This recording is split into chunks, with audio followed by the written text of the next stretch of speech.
Guys, we are here undercover, and we want to talk about something we've heard in the background, in the media. Actually, not even in the media. Yeah. In the background with banks, and there's gossip out there. It's about interest rates. We're going to share it with you soon. Stay tuned.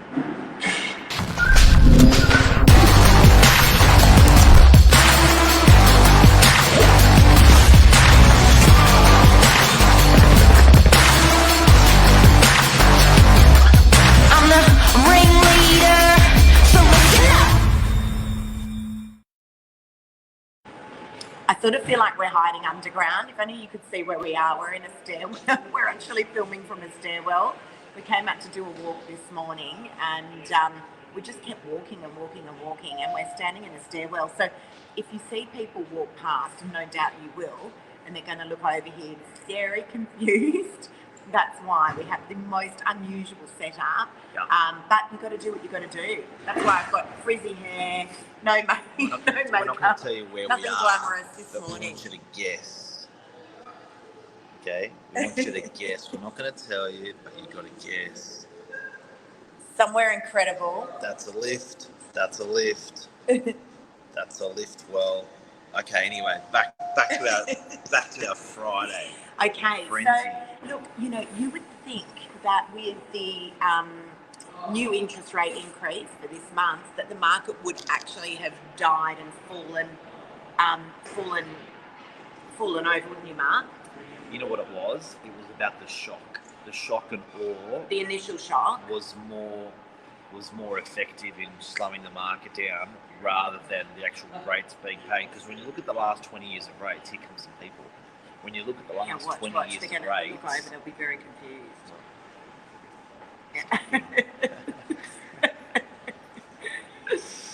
So it was more the shock and all. But I think now that, especially because the Reserve Bank turned around and said, hey, we're not going to do anything with rates for a couple of years, and then they socked everyone in the guts, that's really what changed it. So what do you reckon is going to happen next year? But no, you would think though with the, as I said, with the new 0.25 increase in interest rates that the market would have died. It's done the complete opposite. So, and actually it surprised us. It has been so busy the last couple of weeks. It's unbelievable. So busy, as in we've had massive group numbers. We're actually carrying quite a bit of stock, but the vast majority of people out there in real estate world are saying that stock levels are low. But here's the prediction and here's the murmurs. Mark, do you want to break it to everybody? Well, everyone's thinking that there could be another 1, 2, maybe 3 rate rises next year. Yeah. Everyone's thinking it's going to be that there's people going to come off fixed rates next year and get socked. Yeah. So 1/3 of people on loans are on fixed, 2/3 are on variable. Everyone's thinking they better get used to it, but we've got a bit of gossip. Good gossip from good oil. Well, look, these are our predictions, and this is our opinion. But look, we're speaking to some people that are pretty high up in the banking community, aren't they? Highest. Yeah. So there's speculation that these interest rates are actually going to start to come off mid to end of next year, guys. Speculation that they are going to come off mid to the end of next year. So here's what do you mean come off? They're going to start to come back down again. They're going to so start rates to come back could down again. Come down. Yeah. Next year, which is yes. Now free.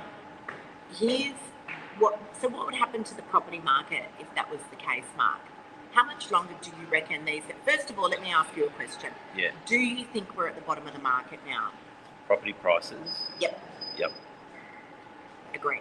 Scarcity. There's just, there's that scarcity in the market is helping with pushing prices or bringing a floor into the market. Because there is that lack of stock in the market. Yeah. It's brought in a new floor. When there's a flurry of stock coming on, irrelevant to what interest rates and stuff, when there's a lot of properties coming on, it pushes the prices down. When there's lack of properties, it's like anything. Like if you have a watch and it's 1 in a million, or a watch and there's 50 million of them made, the scarcity, the balance is going to come into it. So I think that property prices is watch scarcity, because scarcity is happening at the moment. It is. It happens anyway because people don't list over that Christmas period, so it naturally. No, this is worse than it. Okay. This is worse. Yeah, but all right. So put that aside for a sec. What happened in spring? Usually we see this mad influx of stock coming in, and we just never saw it. No. And nor did we see it coming into the Christmas New Year period. I think we're going to start to see quite a lot more stock coming on in the new year. I do. I don't think we're going to see a mad influx of it though. I think it's clever to sell now. 100% it is.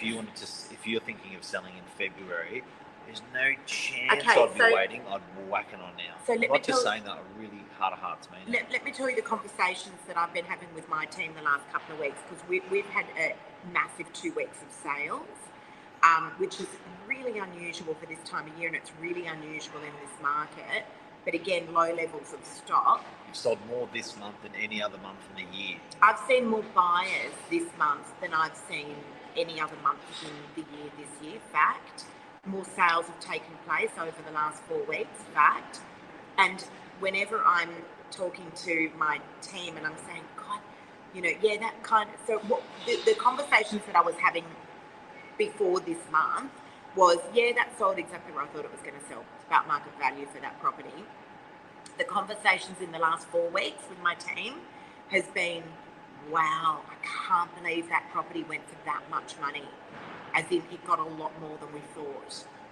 Right? Now, all these buyers out in the market... It's been a while since we've been having those conversations. Really smart. We just sold a one-bedder in DY for $790,000. And anyone who's watching who's just tuned in, we're talking about what interest rates we think are going to be doing next year, the lack of stock in the market, the scarcity in the market. What do you guys think as well? I'd love to know if you're seeing the same thing in your areas. Yeah, absolutely. What else on Friday Frenzy, Leeds? Again, just, it's quite a shock as to how busy it's been the last couple of weeks. It really is. It's phenomenal. And we're still listing. We've just brought on 2 beautiful houses that we're going to be selling in the Colorado Plateau area. I've just listed a wonderful garden apartment in Brookie. I've got probably about another 3 or 4 listings that I'm going to launch this side of the year. Yep. Again, that's really unusual. I think a lot of people, again, it's what I mentioned last week. I don't think a lot of people are going to be travelling over that Christmas New Year period. What are you doing? People on holiday. Oh, I don't know. What are we doing? What are we doing? Okay, so we are going to have a couple of weeks off, which will be nice. We are just working out what we're going to do on Christmas Day, but we're probably just going to hang around. And then Mark said, I need to go. Well, you said to me, you need to go and take me somewhere for a week and a half where there's no Wi-Fi. I need to take Lisa somewhere where she's going to struggle with cellular or Wi-Fi. That's what I've been forced to do. A girlfriend of mine calms down. So for anyone who doesn't know, Lisa and her phone are like this. They are really. Look who's talking. Oh, hang on a sec. If you pull out your phone and have a look at your hours, have a look at your hours on your phone. Have a look. How many hours a day do you reckon Lisa spends on her phone? Now this is the Queen of Social. Real estate salesperson extraordinaire. How many hours a day? We're going to go on her phone, and her phone will tell us.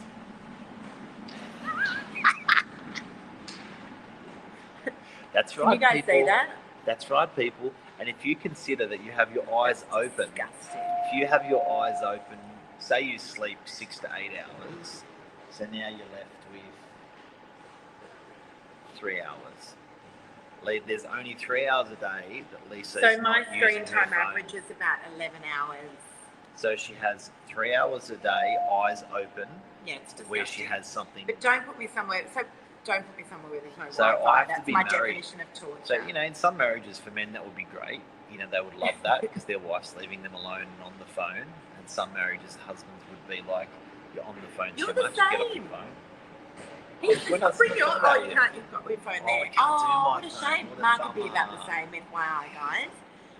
Anyway. So Mark said he's got to take me away somewhere where we have your hours Wi-Fi. With your kids? You should have hours with kids. Oh no, we do. We're good. We are good like that. We're good at putting the not negotiables into place. So tonight, always on a Friday, we do an early dinner with the kids. Tuesday nights, early dinner with the kids. Back to your phone. No, but That's what they want as well, Mark. Yep. It's 2 hours. We ask them just for 2 hours so we can sit around a table and have a nice dinner together. Yep. But they are the not negotiables, and we're really good at So doing that. we've just set a record today, guys. Almost 11 hours a day, Lisa has her screen time on her phone. That means she's got the phone open. She's doing social media, a phone call, an SMS, a WhatsApp. 11 hours a day. No, but I would challenge anyone out there to go to screen time to their friends and their tribe who are on the phone a lot and see if they can beat Lisa Novak. But it's that. Look, you know, That's business. that's business. That's business. And I'll be honest, there's no deals. there's no personal stuff that goes on Deals, my deals. social media. It is all business. Yeah, It is all business. it's true. It's not like Yeah. nail appointments or stuff. It's serious stuff. Yeah. 11 hours a day. Yeah. It's a lot. It is a lot. What else, Mark? You should ask your agent that when you're interviewing him.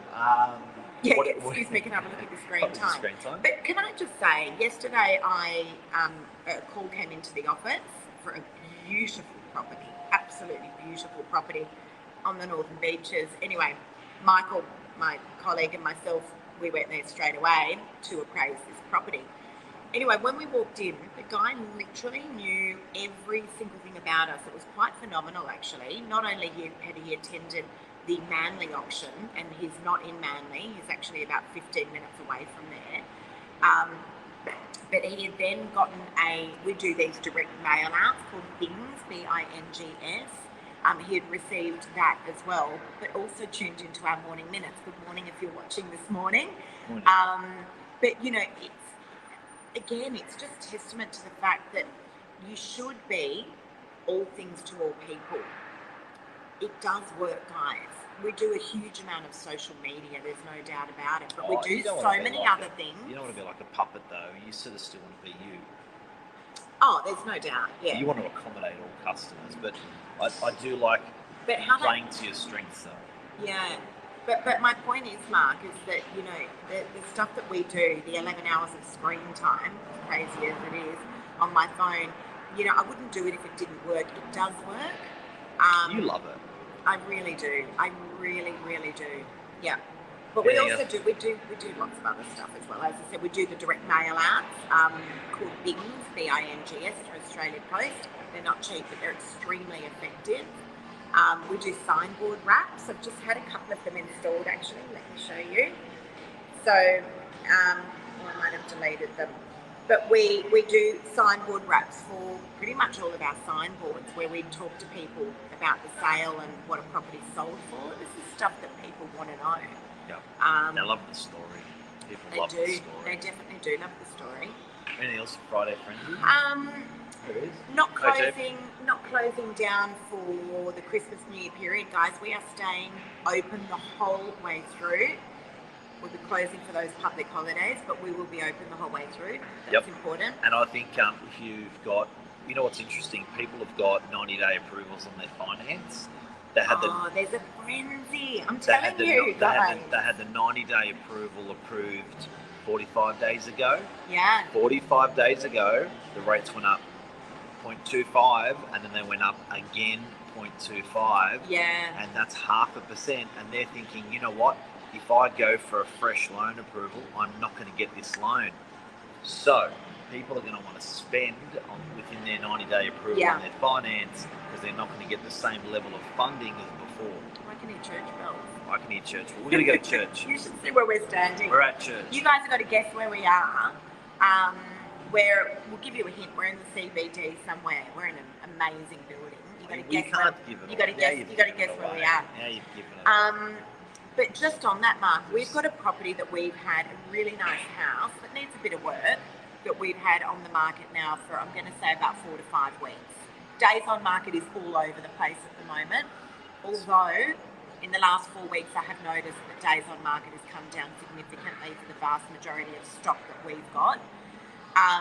But this particular house has been on the market now for about 4 or 5 weeks. In the last week, we have had a mad dash to the gates with buyers who are wanting to get through. Today, we've got 4 people coming for a second inspection at 9 a.m.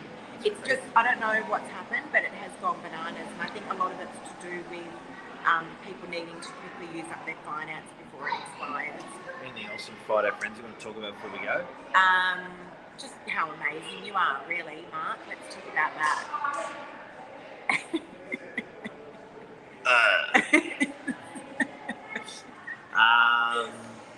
Christmas is so close. It is. You know what? It's a good vibe. It's a good vibe. It is It's really. 2 weeks to go. I think it is about 2.5. Yeah. It really is a beautiful time of the year, whether you're having time off or not. It's a truly wonderful time of the year. It is. It's the You know, most wonderful time of the It's a year. nice feeling. Everyone can just relax, you know, for a little bit, even if you're not going away. But yeah, no, it is. It's a beautiful time of the year. I'm excited to spend some time with our youngest daughter. The eldest one's going away, so I'm excited for that. That's it, And you, guys. of course. That's Mark. Friday Frenzy. Yeah. All right, guys. How good is Friday in the Christmas period? Yeah, it's a good day. It's a bloody good day. I love a Friday. Friday. All right, That's it from us. everyone. That's our Friday report. Friday Frenzy from It's Novak Properties. Frizzy Hair Friday. Frizzy Hair Friday. See you guys. See ya.